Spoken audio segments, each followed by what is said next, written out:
Have you ever felt that the deeper you think, the lonelier you become? That the more clearly you see the world, the less people seem to want to listen? It's not your imagination.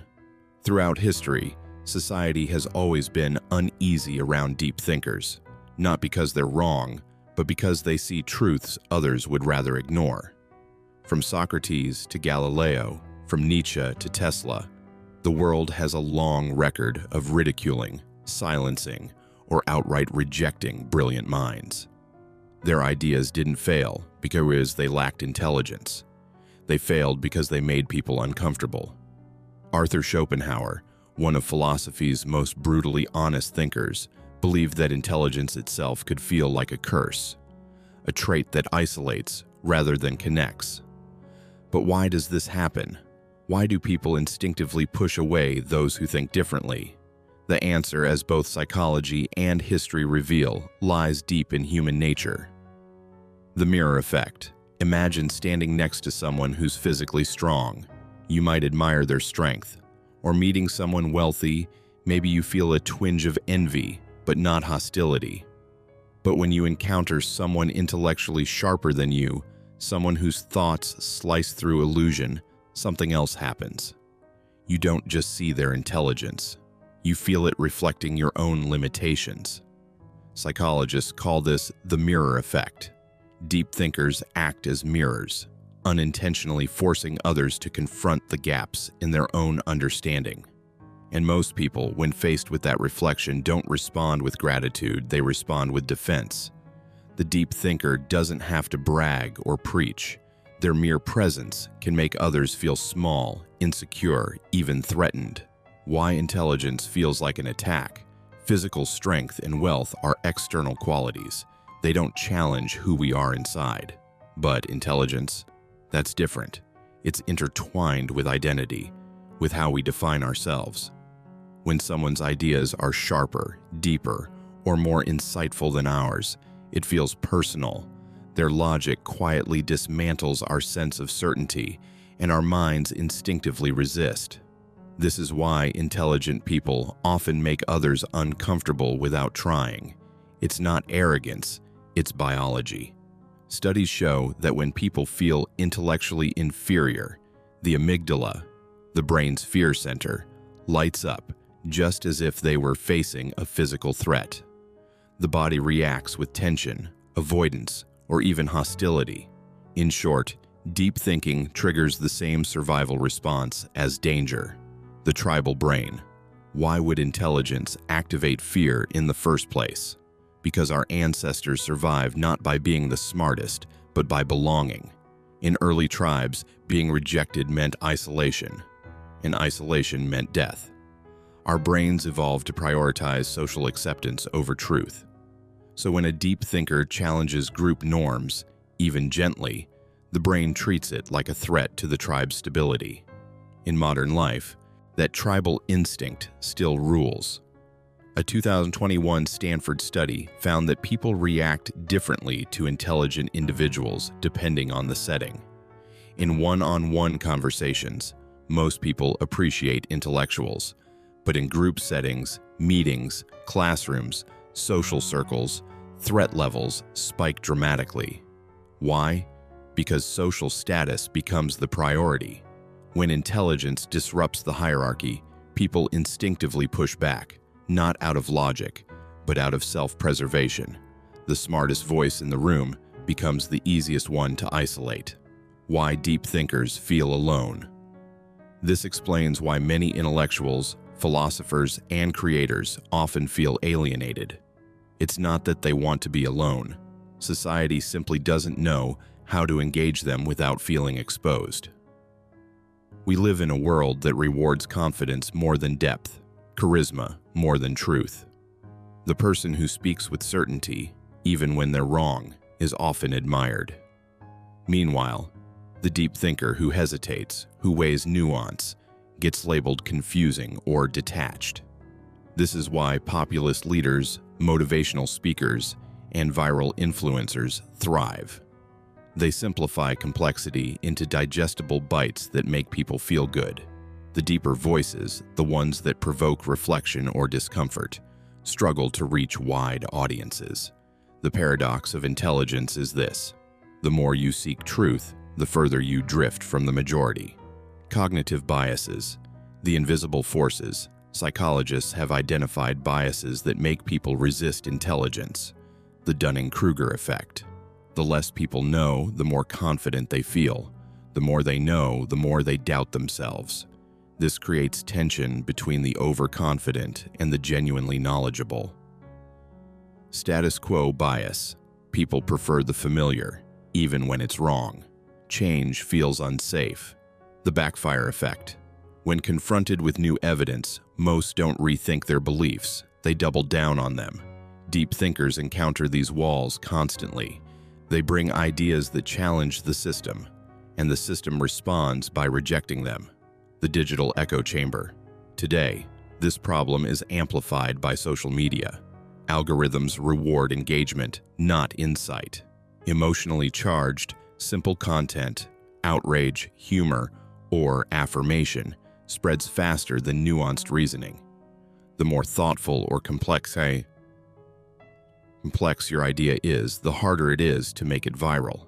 And so, society continues to reward entertainment over enlightenment. But here's the catch. The thinkers who challenge the status quo, the ones society fears, are the very people who push humanity forward. So if you've ever felt out of place for your thoughts, if your ideas are often too much for casual conversation, you're not broken. You're just seeing the world a little more clearly than most are ready to handle. The curse of awareness. Schopenhauer's view on intelligence and loneliness.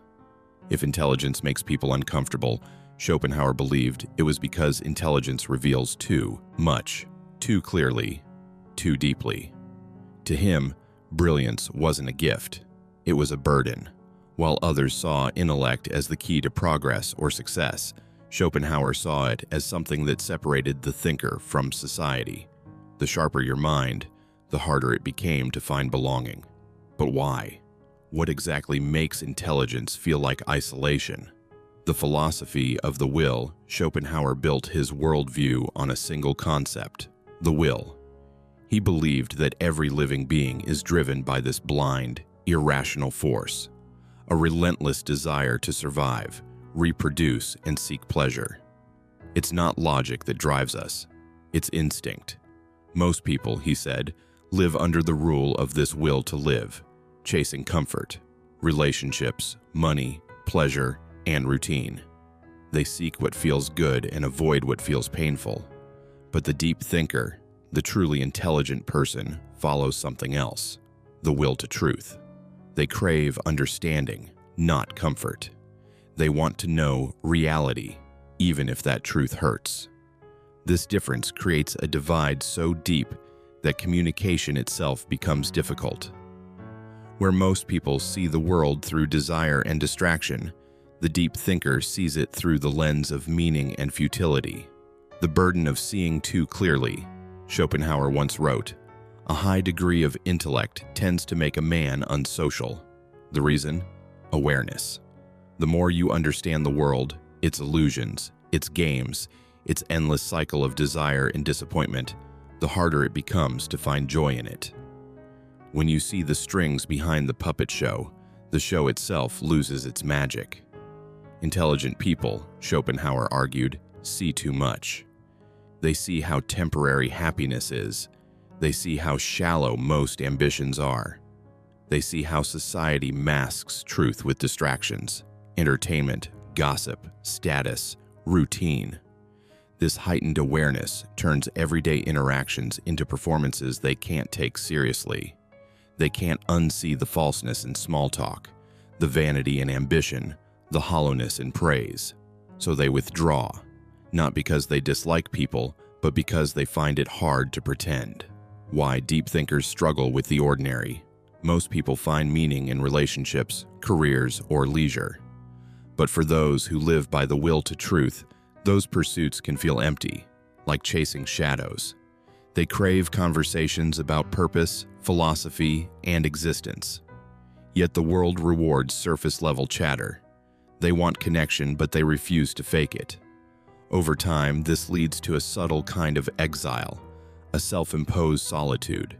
They stop sharing their deepest thoughts because they know most won't understand. They stop chasing approval because it feels meaningless. And yet, this isolation isn't just emotional, it's existential. The more they think, the more they realize how fragile human meaning is. That's why so many profound thinkers, Pascal, Nietzsche, Kafka, wrestled with melancholy or despair. They didn't lack joy. They simply saw how temporary it was. Schopenhauer believed that to think deeply is to suffer deeply, because intelligence shines light on truths that comfort cannot survive. The paradox of the wise and the happy. Schopenhauer went further than most. He believed happiness and intelligence were inversely related. In his words, ignorance is not merely bliss, it's the very foundation of contentment.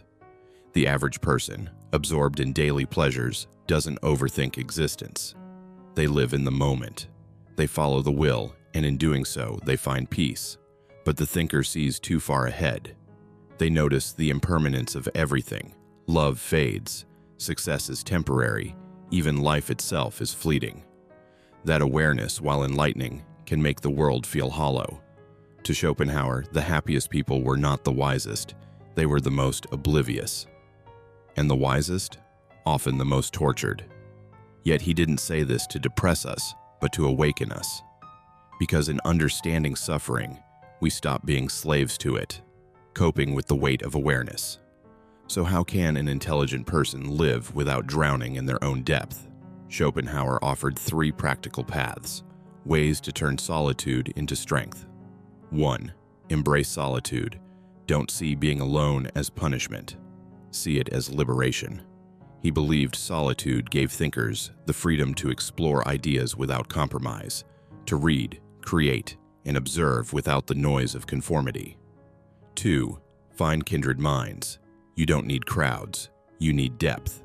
Seek others who understand your language through philosophy, books, or small intellectual communities. Even across centuries, minds like Marcus Aurelius, Kierkegaard, or Simone Weil can feel like companions in thought. 3. Be strategic in communication. Schopenhauer warned against casting pearls before swine. He didn't mean to insult people, but to protect thinkers from frustration. Not every truth should be shared everywhere. Learn where your voice will resonate, and where silence is wisdom. The modern relevance. In today's world, Schopenhauer's warning feels eerily prophetic. We live in an age of constant stimulation, dopamine loops, instant entertainment, endless noise. Depth feels slow, silence feels strange. Yet intelligent people still hunger for meaning, for quiet truth amid chaos. And as Schopenhauer saw, that hunger often makes them outsiders. But there's a secret gift hidden in that isolation: freedom. When you stop depending on society's approval, you begin to live authentically. You stop performing and start observing. You stop reacting and start understanding. As Schopenhauer might say, loneliness is not the absence of company, it's the presence of clarity. Society's paradox: why the world rewards confidence over intelligence. Have you ever noticed how society often celebrates confidence more than intelligence? How does someone who speaks with bold certainty gains more influence than someone who speaks with depth and nuance? It's one of the great paradoxes of human nature. We admire intelligence, but we follow charisma. And this paradox lies at the heart of why brilliant thinkers throughout history have been ignored, misunderstood, or even punished. The illusion of confidence. In social settings, confidence is magnetic. It signals safety and authority. People are drawn to those who seem sure of themselves, even when they're wrong. Studies in behavioral psychology show that certainty feels more persuasive than truth. The brain equates confidence with competence because it's easier to trust someone who seems to know than to wrestle with someone who actually does. That's why we see motivational speakers, populist leaders, and viral influencers gain massive audiences. They speak in absolutes, use emotional language, and project unwavering belief. Meanwhile, Deep thinkers, who naturally explore shades of gray, question assumptions and doubt themselves, come across as uncertain, even weak. But in reality, that self-doubt is a sign of intelligence. The wiser you are, the more you realize how little you know. The age of shallow certainty, modern culture amplifies this bias through social media. Algorithms reward engagement, not insight. And what engages people most isn't truth, but emotion. The formula for virality is simple. Make it short, emotional, and absolute. That's why outrage, controversy, and feel-good slogans spread faster than nuanced reasoning. Deep thinkers struggle here. Their ideas don't fit neatly into 15-second sound bites. You can't compress existentialism into a meme.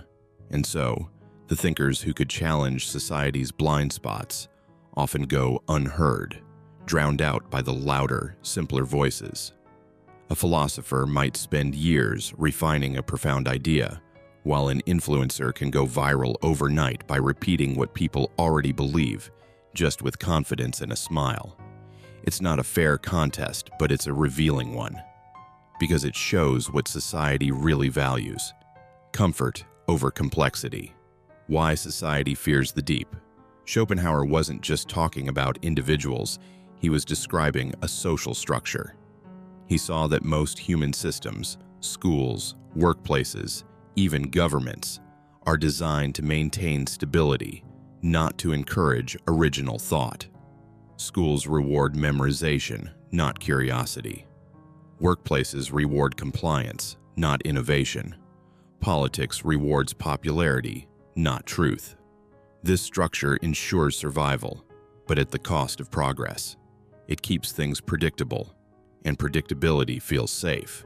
When someone comes along with ideas that question this stability, they threaten more than beliefs. They threaten the entire system.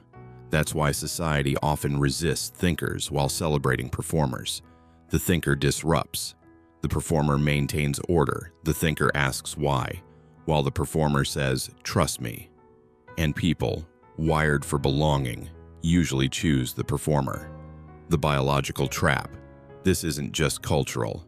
It's biological. Neuroscience shows that when people hear information that challenges their worldview, the brain's amygdala activates, the same area that responds to danger. Our minds literally interpret new ideas as threats. That's why debates so often turn emotional instead of rational. When someone challenges your beliefs, your brain isn't trying to understand them, it's trying to survive them. This primitive wiring explains why progress is slow, why new ideas are resisted, and why so many geniuses are recognized only after their deaths.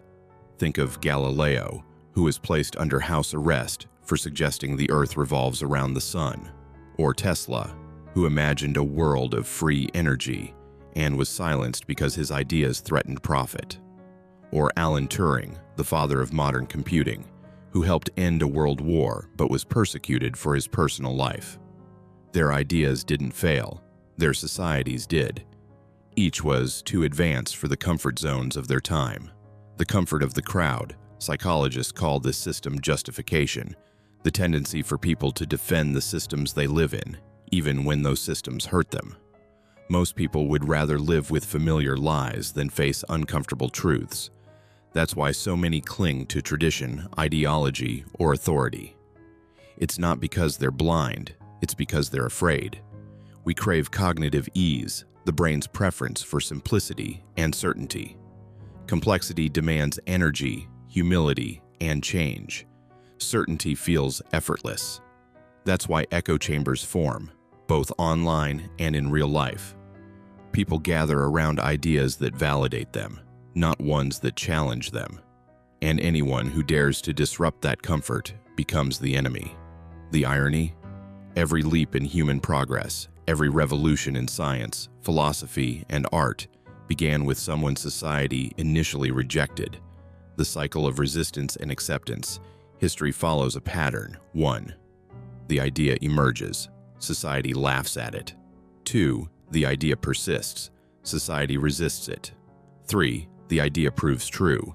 Society pretends it supported it all along. Galileo, Nietzsche, Van Gogh, Tesla, all dismissed in life, celebrated in death. Society doesn't fear intelligence itself, it fears what intelligence reveals. Because once truth is seen, comfort is lost. The price of thinking. So where does this leave deep thinkers today? In a world driven by algorithms and attention spans, it can feel impossible to be both thoughtful and heard. But Schopenhauer would say, don't despair. Your ideas may not reach the masses immediately, but they might reach the minds that matter. Truth has a strange way of surviving rejection.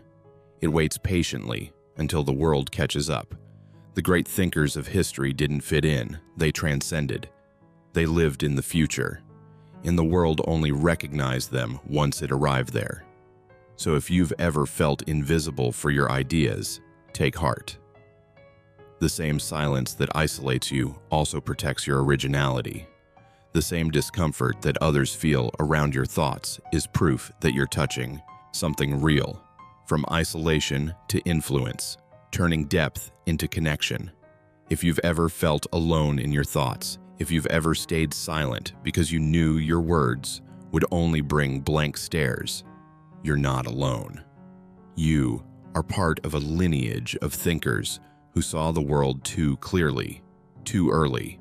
Society has always been uncomfortable with deep thought, but it's the deep thinkers who move it forward. Every truth we live by today was once an idea that made people uneasy. So the question isn't, why doesn't the world understand me? The question is, how can I live meaningfully in a world that isn't ready for my depth? The art of navigating society. Schopenhauer never told deep thinkers to abandon society, only to understand it. He believed wisdom meant seeing the world as it is, not as we wish it to be. That means realizing that not everyone seeks truth. Some people seek comfort, others seek power, and most seek belonging. Your depth will challenge all three. That's why your ideas might meet resistance at first, not because they're wrong, but because they demand courage to understand. The key then is not to water down your ideas, but to communicate them wisely. Great thinkers throughout history learned how to make complexity feel human. Einstein once said, if you can't explain it simply, you don't understand it well enough. The goal isn't to hide your depth, it's to express it in a way others can follow. When Socrates questioned people, he didn't lecture them. He asked questions that made them think for themselves. That's how real change happens, not by shouting truth, but by inviting curiosity. Building a mindful tribe. Deep thinkers often search for connection in the wrong places. You won't find fulfillment trying to fit into shallow conversations or surface-level social circles. Instead, build your own tribe, people who think, question, and feel as deeply as you do. These people might not be in your immediate circle. Sometimes they're found in books, in art, in philosophy, in online communities where thoughtful ideas still thrive. When you find even one person who gets you, who listens without fear, that connection can mean more than 100 shallow interactions. Depth doesn't need the crowd's approval, it needs resonance. So don't chase popularity, chase alignment. Turning isolation into power, Schopenhauer taught that solitude isn't loneliness, it's freedom. In solitude, you aren't rejected, you are unbound. It's where thinkers write, artists create, inventors dream. Tesla worked alone at night in his laboratory, imagining the future. Kafka wrote stories no one would read until long after his death. Hypatia of Alexandria taught reason in a world ruled by superstition and paid the price for it. They weren't just isolated, they were beacons. Isolation doesn't mean you failed to fit in. It means you've outgrown the noise. When you embrace solitude as a space for creativity, rather than punishment, it becomes sacred. It's where thought matures, where clarity turns into vision. Why the world needs deep thinkers. Society may not always want deep thinkers, but it needs them. Without them, truth stagnates. Art becomes formulaic. Science turns into superstition, and humanity loses direction. It's thinkers who challenge dogma, who question injustice, who refuse to accept that's just how it is. They light the path, not for applause, but for evolution. You might not change the world overnight, but by thinking deeply, you change its foundation. Your questions today become tomorrow's breakthroughs. Your curiosity keeps humanity from falling asleep in its own comfort. As Nietzsche once said, those who were seen dancing were thought to be insane by those who could not hear the music. Deep thinkers hear that music, faint, strange, and beautiful, long before the rest of the world learns the rhythm, release and reconnect. So yes, intelligence can be isolating, but it's also what makes empathy possible. Because when you understand the human condition deeply, its fears, its flaws, its hopes, you begin to see not just how people think, but why they do. The goal isn't to escape society, it's to engage it with compassion. Don't resent those who don't understand you. Most people aren't avoiding truth, they're protecting their sense of safety. As a deep thinker, you have two choices. You can curse the world for not keeping up, or you can lead it, gently, one thought at a time. The emotional core. Maybe you've been the person who changed the topic to avoid awkward silence. Maybe you've been laughed at for asking questions that felt too deep. Maybe you've stayed quiet in rooms full of noise because your words carried more weight than they could handle. If so, remember this: you're not broken, you're awake. And every age needs people like you, those who see beyond illusion, who carry light into the fog. Don't dim that light just because it's unpreferable for others. Use it to guide. Use it to create. Use it to remind the world that thinking deeply is not a weakness, it's the most human thing we can do. If this message resonates with you, if you've ever felt the tension between depth and belonging, this space is for you. Share your story in the comments. Tell me, have you ever felt isolated because of how deeply you think? Have you ever lost people because your questions were too much?